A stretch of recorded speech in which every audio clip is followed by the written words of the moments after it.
You're listening to the Health and Happiness Podcast with Travis Kemper and Lauryn Maxwell. Each episode, we share easy to implement strategies to improve your health, happiness, and overall quality of life. You give but little when you give of your possessions. It is when you give of yourself that you truly give. Khalil Gibran. How's it going, Travis? Well, we're on Duke Alert again today, so excuse any necessary breaks. I'm going to try and bribe him with a peanut butter treat again. We'll see how it goes. We have a game this afternoon. It's raining. Playing in the rain sounds much better than standing on the sidelines coaching in the rain. Yeah, that kind of sounds miserable. Yeah, I agree. We've been enjoying the amazing fall colors hiking in the mountains. I got Duke an orange tactical vest. So he can go out. Yes, so he can go out and not get murdered. That's good. Yeah, we yeah. were talking about that last week. Yeah, it's preferable that I leave with an alive dog and come back with an alive dog. Yeah. Although sometimes lately, I might want to come back with no dog. Yeah. He's had a lot of energy lately, even more than normal. I cannot get him to settle down. Yeah, puppies are hard. How's it going, Lauryn? It's going well. We hiked Lockett Meadow yesterday, so again with the fall colors and hiking in the mountains. Travis and I have the same idea of fun. It was so beautiful, and it was like right as the leaves were starting to change. It was so perfect. We got to take Keely, of course, and that was, I think, the most excited she has ever been on a hike. Like, she did not want to stop. She was like, let's just keep going. Anytime I tried to stop and take a picture, she was like whining and like, Mom, come on, I just want to go. I don't know what got into her yesterday. She just had so much fun. Do you keep her on a leash or do you let her off? On that one, we kept her on the leash because it's a pretty so populated hike and there's Yeah. a lot of dogs. And if it's less populated, we will let her off leash if we can. Yeah, we do that too. Yeah, she's not always the best at listening. So does she come back at all? Yeah. Like when you call, I mean. Yeah. Then she's better than Duke. Oh, wow. Yeah. I would be so nervous then. I call Duke and he just stares at me. I'm pretty sure that he would put up his middle finger if he could. He just stares at me. Oh my gosh. And then he goes and chases the deer or whatever he's after anyway. He does always come back though. That's good. Yeah. I feel like Keely would too. I'm very nervous about it. We were nervous in the beginning. Mm-hmm. Yeah, I can imagine. She hasn't seen deer very often. She saw one once on a hike where we had her off leash, and I was like, this is the worst thing that's ever happened to me, because I thought for sure she was not going back. And then she came back, but then she hasn't really seen one since then. So I don't know. She gets into like hunter mode and like laser focus, and she will not listen to me if she like sees a deer or something like that. Like there's no processing that happens. But like when she's just hiking, she listens for the most part. Well, that's good because that's better than Duke. Yeah, it's terrifying. We're working on it. It's hard.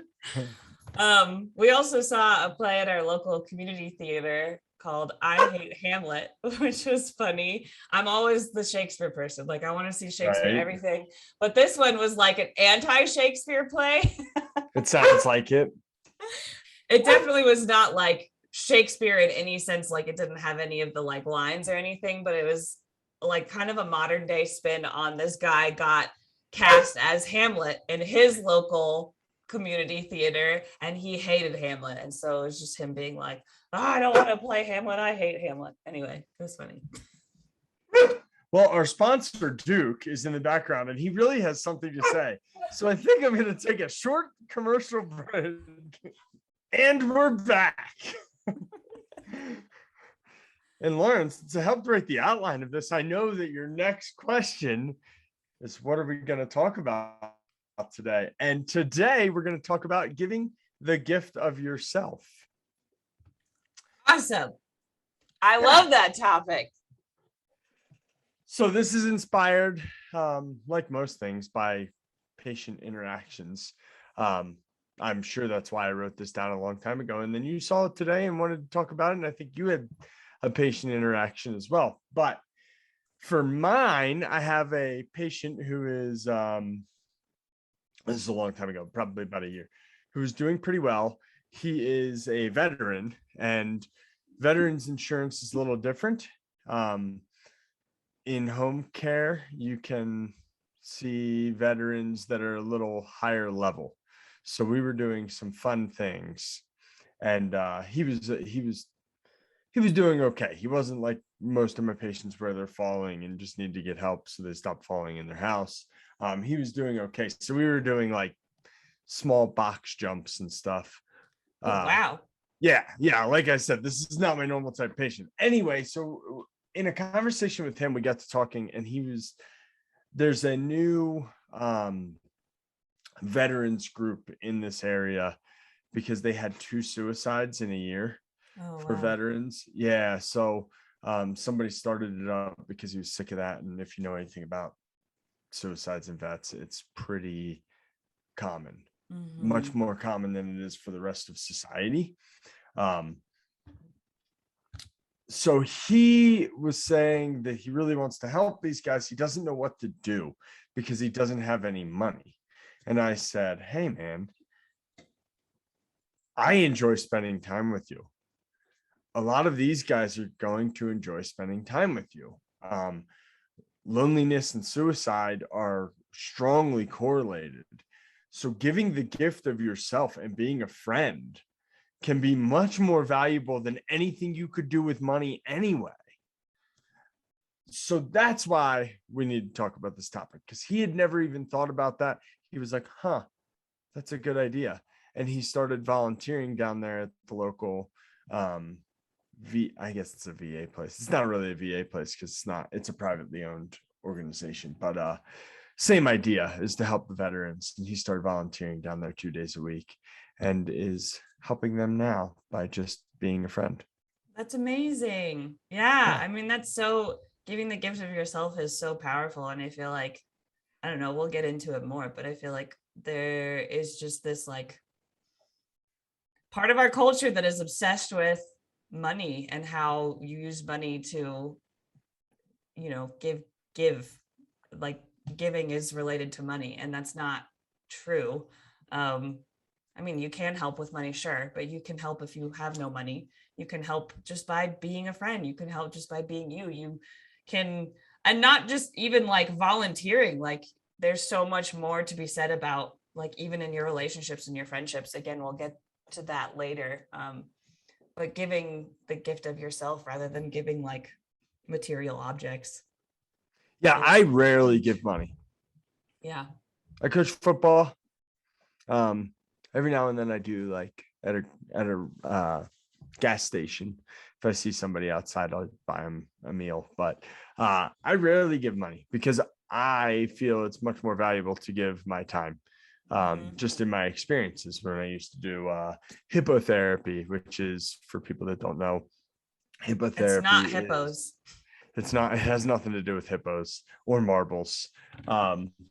Yeah, it's using horses for people with movement disorders in general. They also use it for depression and anxiety and stuff like that. But what I did was using horses with one of your coworkers for movement disorders in children at that point. And they were expanding when I was there in Flagstaff to adults. And not only is it valuable because they need the help, it's really valuable because it feels amazing when you do it. And that's what the science says over and over again. So we have a study here that looked at the impact of volunteering on subjective well-being for the volunteer.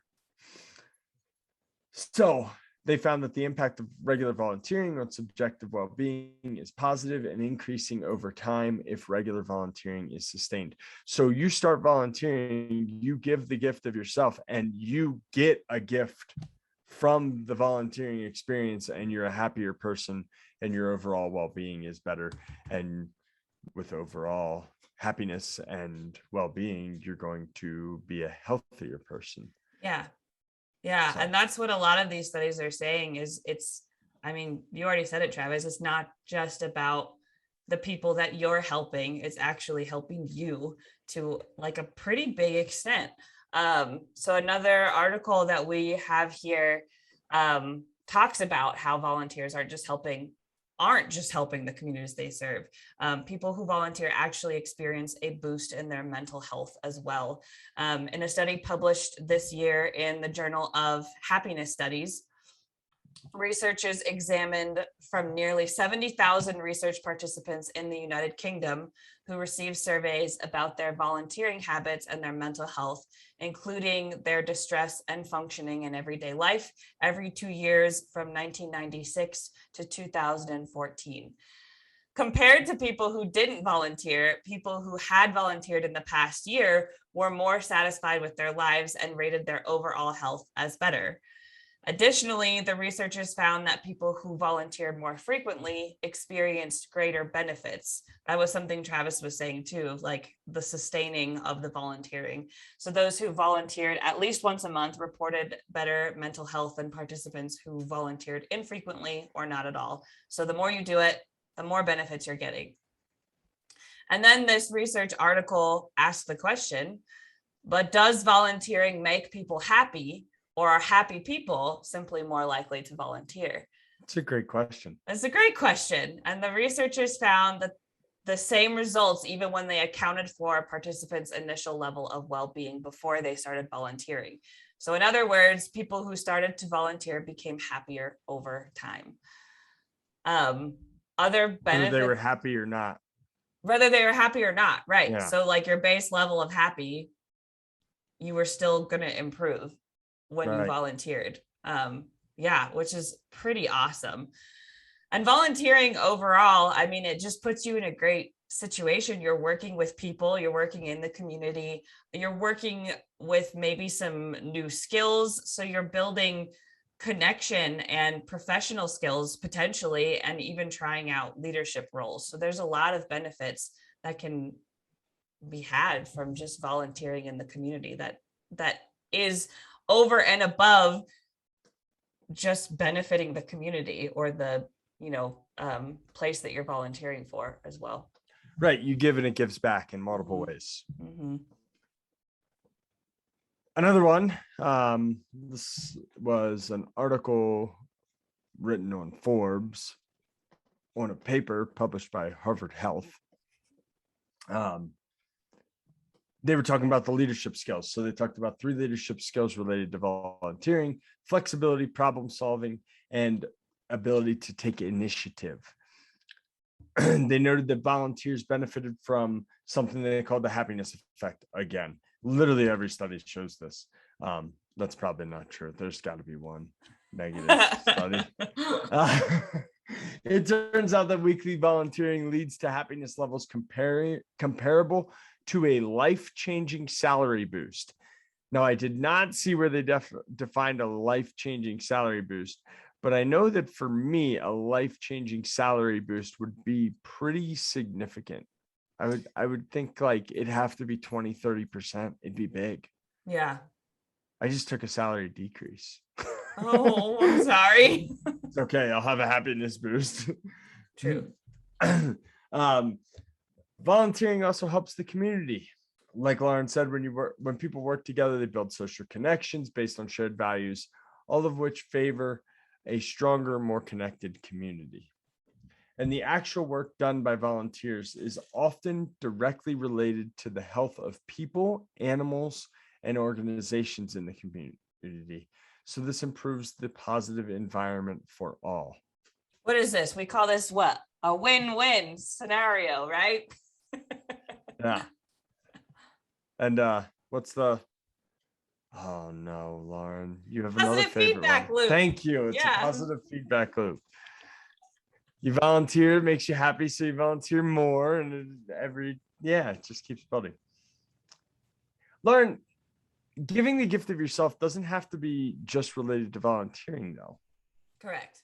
You are correct. It also, like we touched on briefly at the beginning of the episode, It can be like giving the gift of yourself and your relationships and your friendships. So this is particularly why this idea caught my eye today. As I mentioned last week, this Tuesday was Nolan and my 4-year anniversary. And we tend to do this in general, but this year we decided we're not doing any gifts. We're not buying each other anything. What we're doing is giving each other the gift of ourselves and giving each other the gift of time.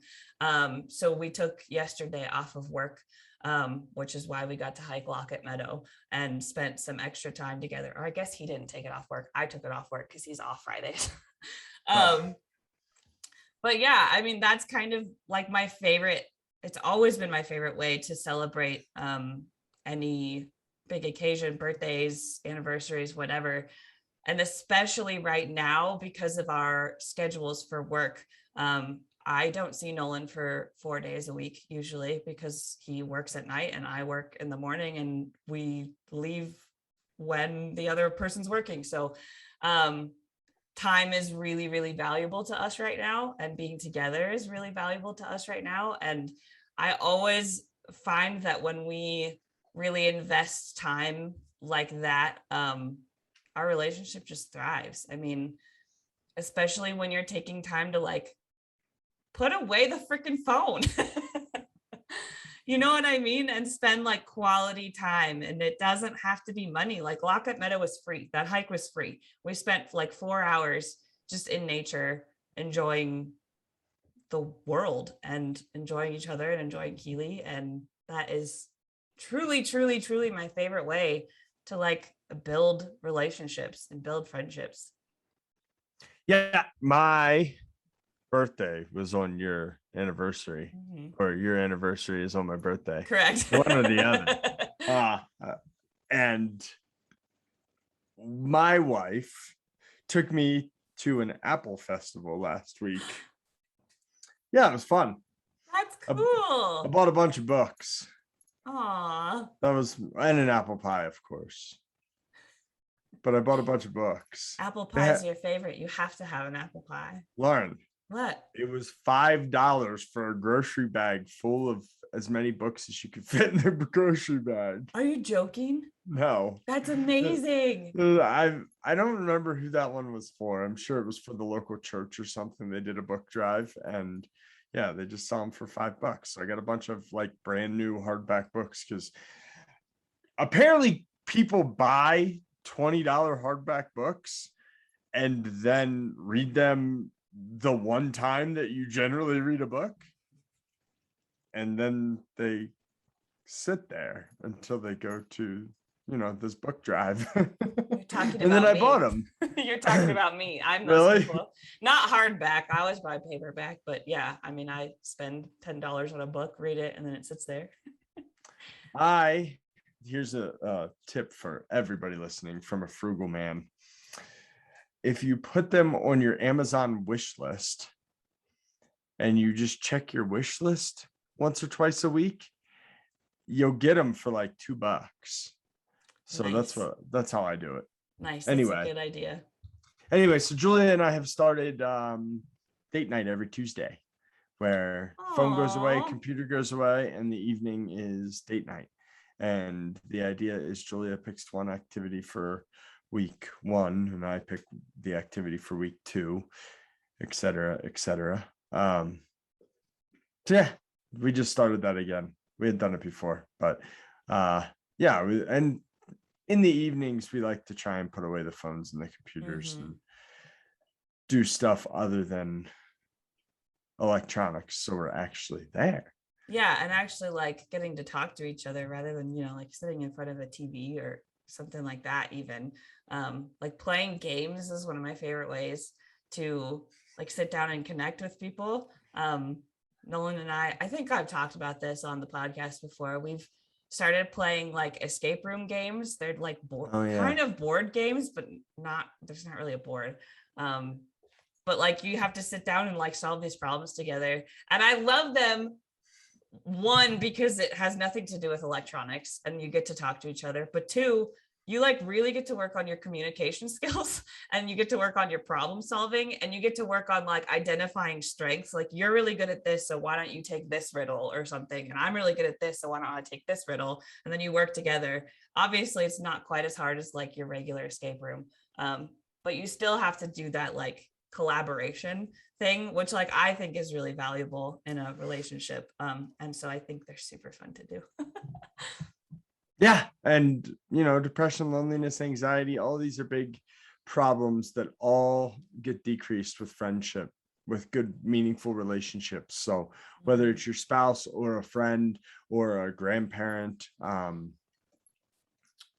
just go spend time with people. Yeah, it doesn't have to be giving monetary gifts. I hate monetary gifts, by the way. You hate like, them. Yes, like for money specifically. Like when somebody gives me money, I feel like I don't need your money, first of all. But then what would happen? So like if you would have sent me $50 for my birthday, do you know what was going to happen? In December, I'm going to send you $50 back, and You're we're just going to go back and forth with the $50. We're just going to be sending $50 back and forth to each other for the next X years until forever one of and us ever forgets. and ever and ever. Yeah, until one of us forgets. Yeah, so, it's just, I don't like that. But I know, I feel the same way. And like, I don't know, like, I think people get freaked out about the idea of like, well, I want to do a meaningful gift if I'm not going to just give you money. But like, what's more meaningful than time? I don't know. Maybe I'm like weird, but like, you don't have to put a lot of thought into something. You just have to spend time with me. I love people who spend time with me, or like cook for me, feed me. I love people who feed me. We've had a rule in our relationship since the beginning that the only gifts we give are our experiences. Yes, me too. So Julia in the past has bought me, I took her whitewater rafting. She took me to a basketball game.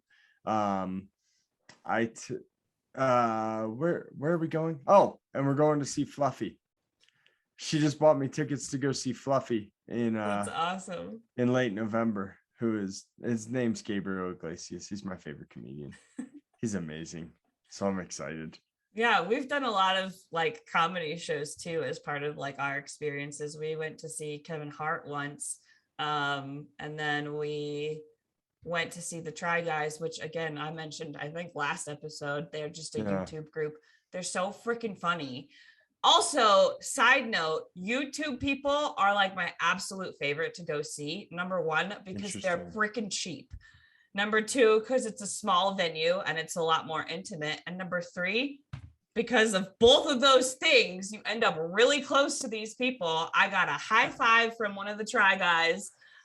One of the other times I went to go see like a concert from a YouTube group, and I was in like the first row. And again, these tickets were like $15. Like it was dirt cheap. I was in the front row. These people were like touching my hand, singing to me. I was like, this is the best time I've ever had in my whole entire life. YouTube people are amazing. And they're like just as talented. They're just not as famous. Fluffy was more expensive than $15. Yeah, well, Kevin Hart was too. Yeah, I bet. Kevin Hart probably even more expensive than Fluffy. Yeah, and we were like way up in nosebleed section for Kevin Hart. Yeah. But for the Try Guys, we were like pretty front and center. And then I got a high five from my favorite Try Guy. Oh, I know. Oh, I know. Awesome. You have anything else to add, Lauren? We've tangented. We've tangented, but I mean, all fun tangents, right?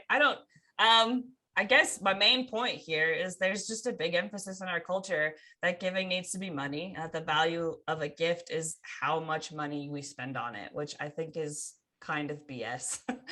There's so much more quality that can be brought to relationships, friendships, community, and even our own relationship with ourselves. That's the result of giving the gift of ourselves to others rather than giving money. Love it. Yeah. So next time you're giving a gift, think about this and try to give some sort of experience that the other person will appreciate more.